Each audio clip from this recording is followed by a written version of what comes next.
My name is Paula Humana. I was a professional tennis player, number 1 in Costa Rica and Central America during 9 years. I am a wife and a mother of 5 children. I have my own company, Coach Paula Tennis, and I am a Catholic, corporate, and inspirational speaker around United States and Latin America. I am the author of the book 40 Gifts of Hope. Everything sounds very good, right? But I want to tell you something. In 2015, a neurological condition attacked all my body, and I became all paralyzed.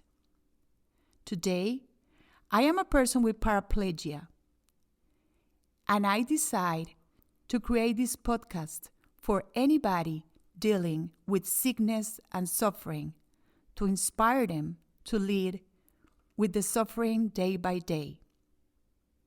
As you can hear, English is my second language. So if you hear something funny, you will know why. Let's go ahead and start our episode.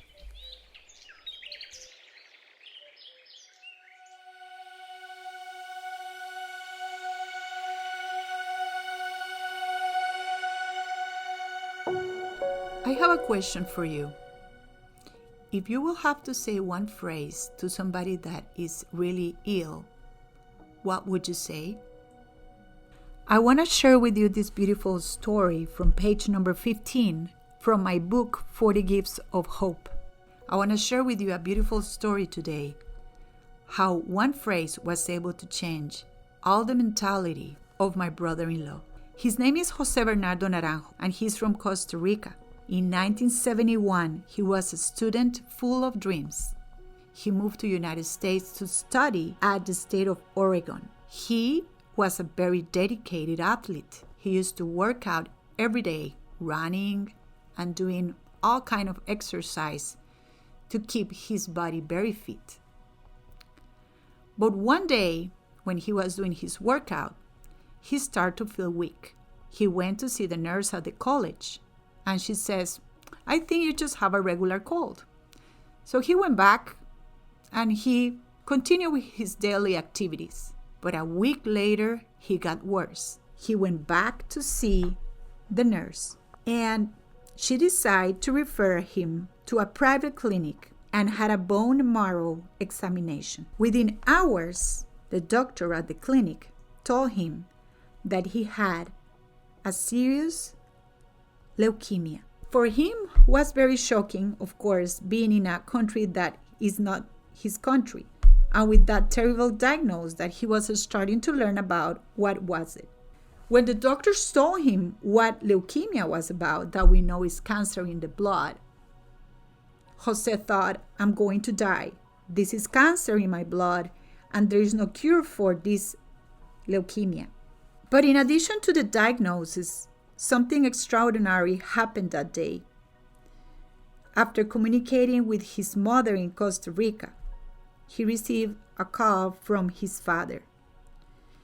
Jose's father was a very busy man, absorbed in his work. All his life, he dedicated a lot to everything he has to do, but not his children that much. When he was talking with his dad, he said a phrase that is very strange, but it was a phrase that he never heard in 18 years. Jose's father says, "I love you." When he heard "I love you," he started crying.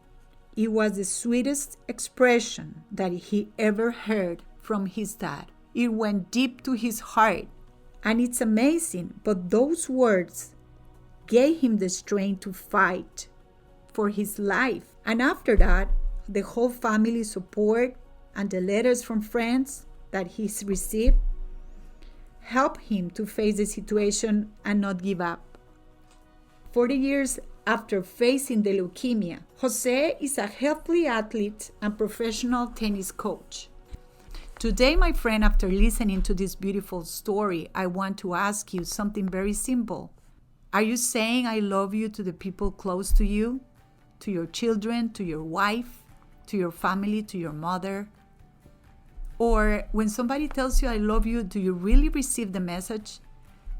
When we are sick especially and dealing with illness and suffering, it's really hard to receive love. There is a lot of frustration and anger. Open your heart. And you can be a missionary from the bed. Just saying a simple phrase, I love you, can work miracles. If you are ill, be sure you say that phrase to enough people. But if you have a friend that is dealing with illness and suffering and you don't have the solution, just call them and tell them how much you love them. Please make a list of 3 people you want to call today to tell them, I love you. You can follow my mom on social media at Paula Humana Speaker or paulaspeaker.com.